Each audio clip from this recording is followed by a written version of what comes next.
Date to your potential, inspiring, educating, and empowering single members of the Church of Jesus Christ of Latter-day Saints. Our hosts are Peggy Matheson, betrayal trauma recovery expert, and Sharon Collier, certified life and relationship coach.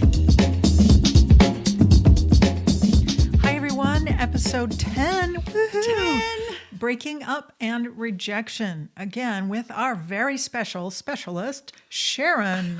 Go, Sharon. Sorry, now I have to stop laughing. But that did make me feel special. Thank you. You're welcome.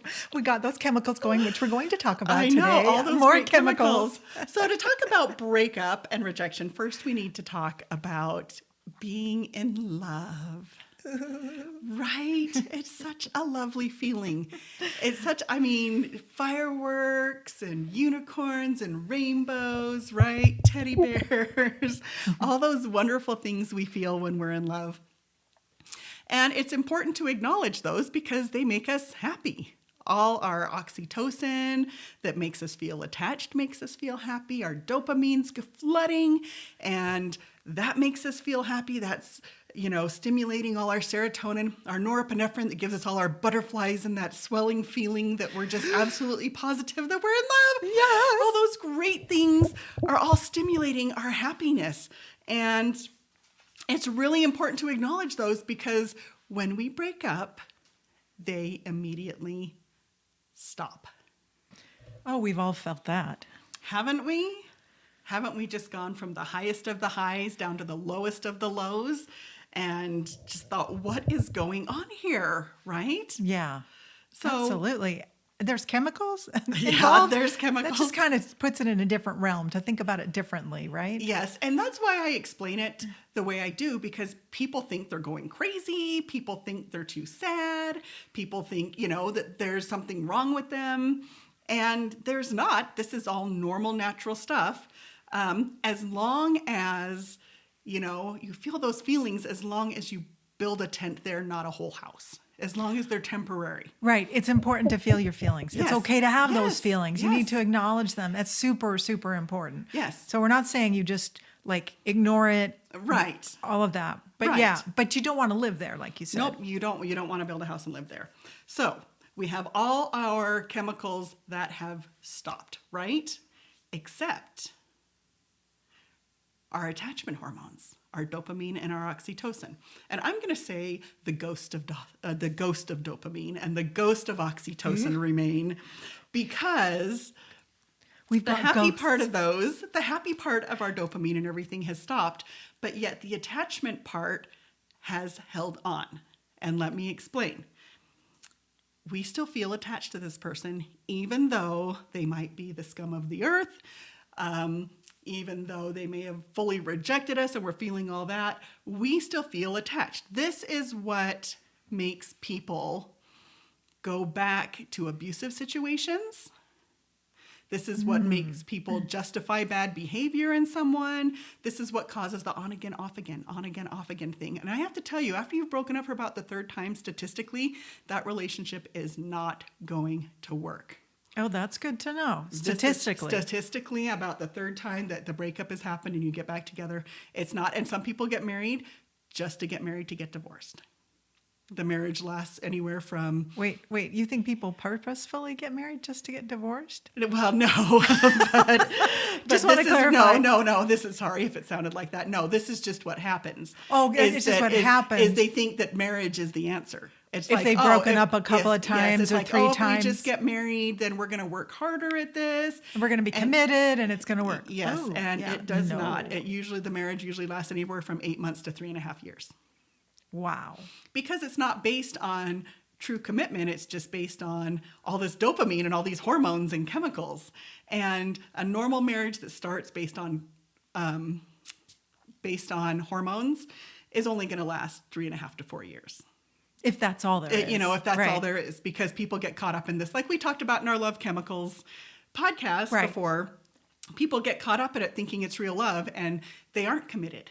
They just think love conquers all and this is where we are, and they're not committed and they're not ready to do the work, to really stay married. So So the ghost of dopamine and the ghost of oxytocin are actually liars. Our oxytocin's going to last about 30 days. So I've heard of people talk about the 30-day no contact rule, where it's like if you can just keep from contacting, it's like at least the oxytocin will die off.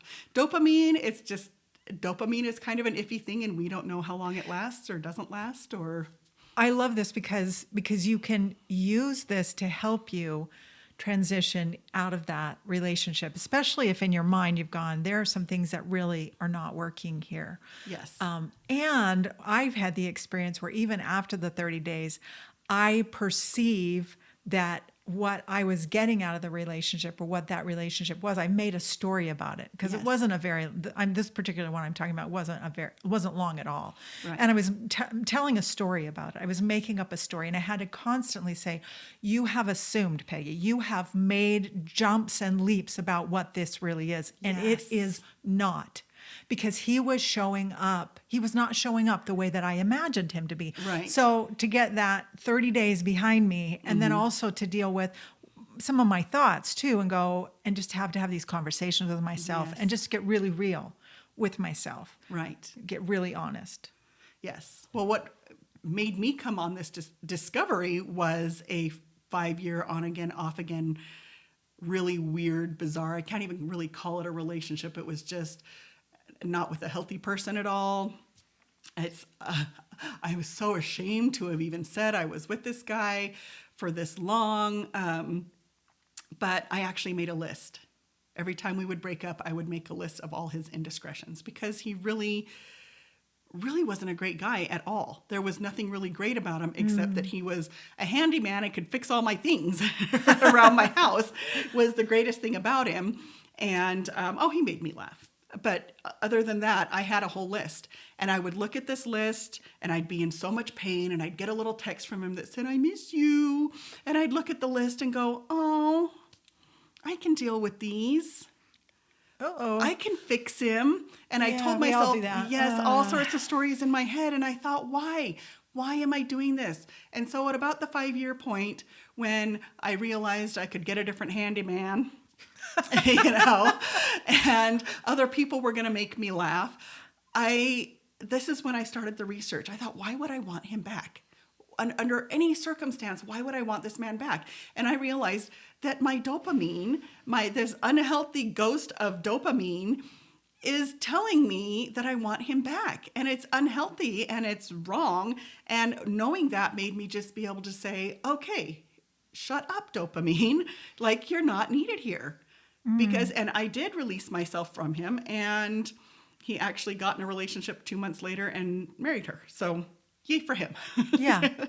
And yay for you. You finally, I mean, it's still, it was long, but still you got it. Yes. But sometimes, Sharon, too, what happens, definitely the chemicals are involved, but there may be a limiting belief that we've Yes. adopted as a Yes. child. It's that unfinished business we've talked about For that is sure. drawing you to that kind of person. I've had clients come in and say, man, I know this is not the right person for me, but I can't stop wanting to be with him or Yes. her.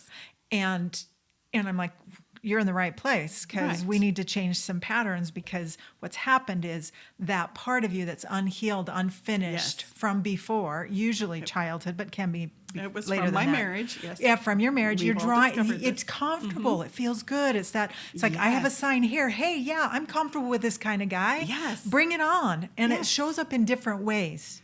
It can show up in Yes. different ways. It's like I've had a client that was sexually abused as a child. She got into an abusive marriage 3 times. First one was physically, second was sexually, and the third one's emotionally abusive. So and marriage is it's for us to become our best selves, and so it's there that our partner becomes a mirror back to us to Yes. heal those wounds. Yes. So, but let's do it before. We've talked about this before. This is kind of Yes. our theme.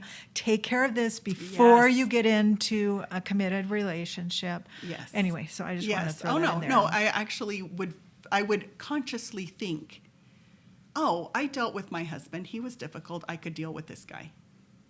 And it's like, why would we do that to ourselves? Right. Why would you do that to yourself over and over and over again? Now I know I wouldn't. I've had much healthier relationships.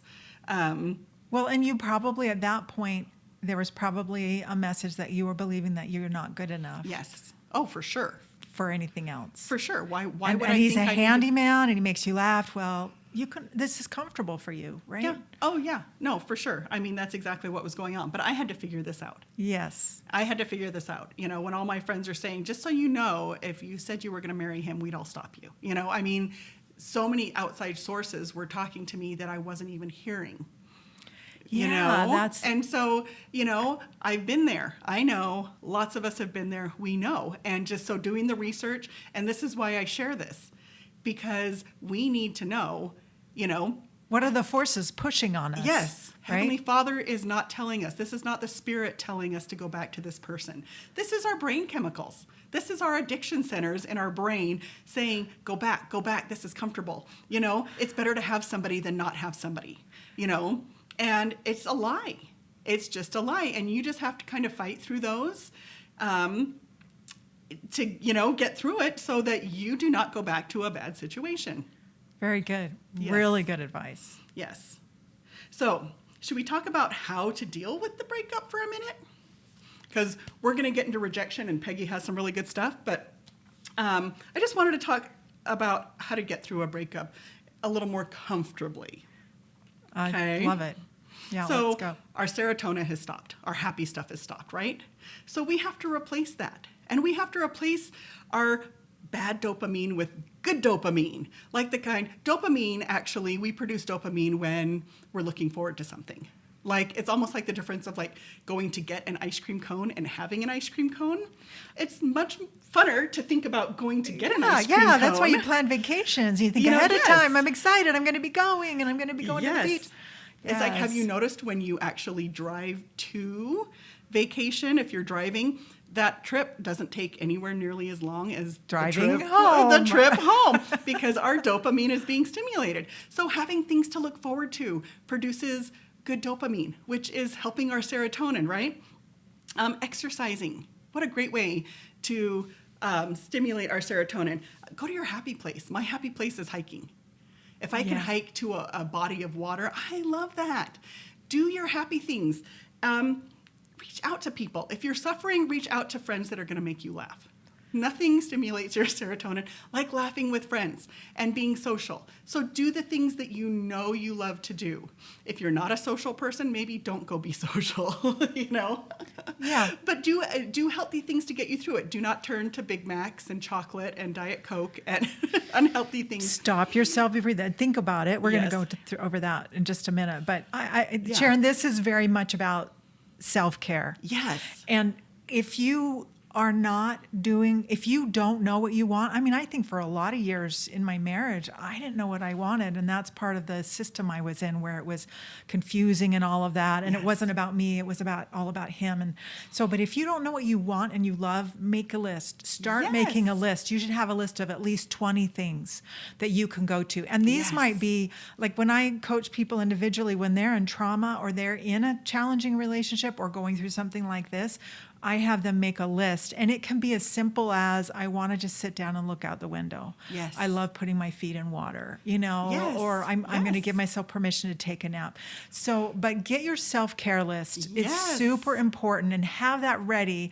And so you have a plan when Yes. that happens. Get yourself a team, get your friends Mm-hmm. together, or whoever it is. Maybe it's just one or two people, and start checking those things off. Start doing those things. Yes. Super, super, super important. It's important in every aspect of your life, whether you're married or Yes. single or going through a breakup or getting to know someone. That Yes. knowing yourself and being on board with who you are and what you want and need is actually one of the biggest ways you can protect yourself from abuse and from Yes. Yes. emotional It's distress. It's really loving yourself. Yeah. Self-care is the way you love yourself. And it is a And, commandment to love yourself. It is a Love commandment. your neighbor as yourself. It is a Yes. commandment. You have to start with yourself first. But no, when I talk about living a balanced life, self-care is an equal part. You have to have self-care. You have to have self-love. And so you get into that. When you're going through a breakup, you get into that, and put it on turbo. Yeah. Put it on turbo to get you through your dopamine ghosts and your oxytocin ghosts, Right. and so that you can move on in a healthy way, in a Right. healthy, happy way. And I have to add one piece here too. You did say we have a tent set up, we have emotions. So that doesn't mean we are not saying that you don't spend time by yourself feeling your feelings. Oh, for sure. Because that's going to be important. If you need to say no to everything else tonight and I just need to sit on the couch and cry. Yes. And hold a blankie close or whatever it is to Yes. comfort yourself. Yes. Those are important things. And anger, hitting a pillow or whatever you need to do, it's super important. That's a big part of self-care too, is Yes. allowing yourself to feel your feelings. So Yes, just want to say feeling your feelings is very important too. But like I said, we build a tent, they're not a house. Right. All righty. Is there anything we need to talk about breakups? Because I think we need to get into rejection. I'm super excited with some of the things Peggy has to say. We're excited about rejection. We're excited about rejection. No, it's important we talk about it because, like I said, people think that they're going through abnormal things or, they don't understand their feelings. And I would just love to, this is why I like to educate people on this, is because we need to understand what we're feeling. Because rejection, when we feel rejection, it stimulates the same part of our brain as physical pain, like as if you stubbed a toe or broke a bone or, a physical pain, knocked your funny bone. You think about some physical pains that are really painful. This is like paradigm shifting. I'm trying to figure out what, thinking that, this is like, it stimulates the same part of the brain as the physical pain. Wow. Yes. So let's say you've gone through a breakup and you're feeling all the drop of all these great hormones and happy stuff. You're also feeling the pain of rejection. If you did not do the breaking up, you are feeling rejection. And honestly, we feel rejection in a lot of ways. So one of our coworkers could say something mean or get a promotion that we didn't get, and all of a sudden we feel rejected. Rejection is all around us. Yeah. And it's just nice to educate people on, how to get through it in healthy ways and what's really, really going on. They've actually done a study on rejection because it stimulates the same pain centers where they gave half the people placebos and half the people a painkiller like Tylenol or ibuprofen. And they actually said that the people that had the ibuprofen and the Tylenol actually did feel better. I wish. I wish I'd had that. I remember feeling, as I was going through my divorce, I remember feeling physical pain from it. Like my body was shaking, kind of physical pain. Yes. Wish I had known about that. Yeah. And, it's all around us at different levels, of course. Yeah, and the important thing is not to take it and then spiral down. Yes. And just spiral off into, awfulizing about yourself and saying all these terrible things. And yes, watch your self-talk, because as soon as you're rejected, I can't tell you how many girlfriends I've gone through this with. I've done it myself, where all of a sudden you're like, well, I wasn't good enough. Maybe I wasn't pretty enough. Maybe I wasn't smart enough. Well, maybe if I liked road trips more. Maybe if I had blonde hair. We just go to these places in our brain. Or skinnier. Yes, all those things that, Or if I had more money for the guys, maybe if I, Yeah, and I've never really had a guy. I had a guy reach out to me and he says, good guys really do it. He goes, good guys really do finish last. And he's one of the best guys I know. And I'm like, don't ever think that. But yes, I've never actually heard a guy really go into the self-deprecating thing that we women really go into as far as self-doubt goes. And we're kind of prone to that. Yes, and the bad self-talk, just telling ourselves that we're not good enough. Yeah. So this is what we want to talk about, is self-talk. There's 3 things you need to understand, and you've heard this before, but we're going to reiterate it. There's thoughts, and thoughts create emotions, and emotions create actions. So, and we tell stories about them. So when you have a thought like, I'm not good enough, or whatever that might be, we start making assumptions. We start awfulizing on ourselves. And we create actions based on that. And if we have a belief that's already in place that was like from a child or whatever, that just kind of hooks Yes. into it, it makes it Yes. so much harder and it feels so much deeper. And that is probably a clue that you've got some work you need to do, that you've got Yes, some and unfinished some business to de-junking. clear out that Yes. stuff, so that when that hits you, when the rejection comes, because it will come and it does come and it comes for everyone in different Yes. ways, but especially when you're dating, I mean, it's all over the place. So if you can strengthen yourself that way, so that when the I'm not good enough comes, you can go, oh, that's not true. Right? You Yes. can just ignore that. You can say, oh, that's an interesting thought. That's not true. So here's a story from when I got divorced. There was a period of time after that when I remember looking in the mirror and remembering the negative thoughts. And I realized that those weren't from me, Right. that those were his, that he'd put on me and that I had received Yes. the whole marriage. And I'm like, no, that's not true. I no longer buy into that. And sometimes it's not as easy to do that. I feel like it was easy enough for me to do that because I've done so much healing work. And I was at the time doing a lot of healing work and clearing out all of that unconscious stuff that was Right. happening. And so it was easier for me to just say and recognize it and go, that's not me. Yeah. That's a picture of me that he wanted to promote, but that's not true of who I am. Right. So I have a little way to look at this that's called stories, emotions, and actions. The stories we tell, which is the thoughts, create Right. emotions, create actions. It's SEA, so C. Yes. So SEA, stories, emotions, actions. So if you can separate out the thoughts from the emotion and then your assumptions or your stories you're making around that, Yes. it's like basic emotional intelligence 101. And this can really help you, and practice it ahead of time. So I'm going to give you, I want to give them a tool. Okay, sure. Do you have any other thoughts before we finish this up here? I just want to mention before we do finish up that when you put yourself out there, you are most likely going to have a breakup.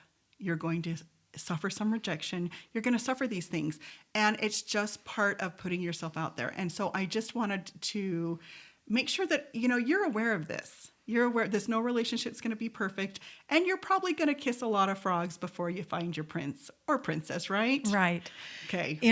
Before I had talked about how putting up your profile, it's like an acting, because I've done acting before. Right. There's a different skill for getting the part for the audition, and there's a skill for doing the part. So there's a Right. different skill for getting the date than there is in being a relationship. Yes. And I want to say there's a ton of rejection Yes. in the acting world. So you just realize that's a part of the job. Yes. It's just a part of your job as you're reaching out to get to know people. The other thing that's important is that if you need to pull back for a while and take care of yourself, strengthen yourself, and then go out again, make sure you do that do that. self-care Take and some you time. take some time Yes, definitely. and strengthen yourself until you feel like you're strong enough to go back out there and do it. But rejection's a part of it. And so It if you can is. keep that and realize that everybody's going through it one way or another, Yep. then that'll be helpful. Okay, for the tool, and then we'll be done for today. This tool is a great way. It's kind of like saying a mantra, whatever you want, that helps you to tap into what you're feeling.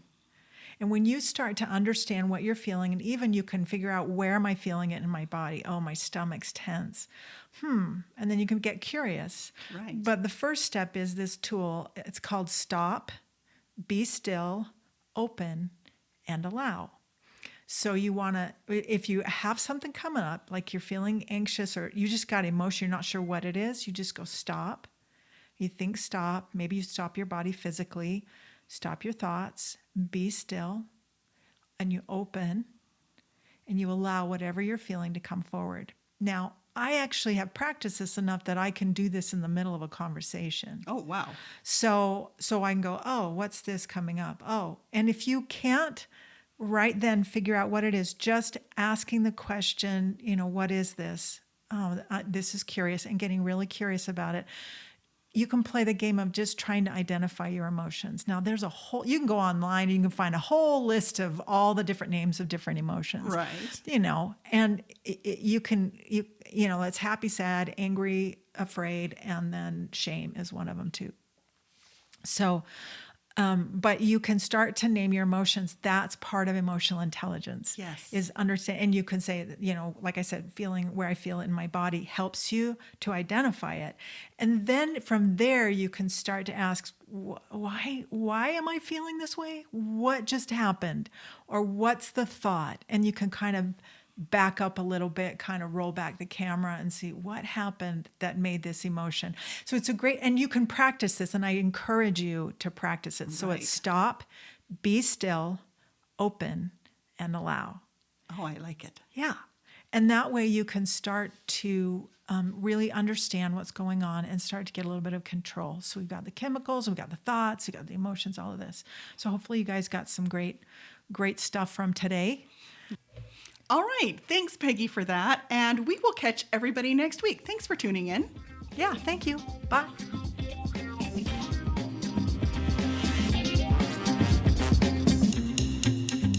Thank you for listening. We hope you enjoyed today's episode and that it inspired you on your dating journey. Please share this with anyone you think might benefit from what you've heard today, and subscribe to our channel. Check out our website at datetoyourpotential.com and take our free quiz to see if you are dating to your potential. We want you to know you are not alone. We support you. We are in this with you.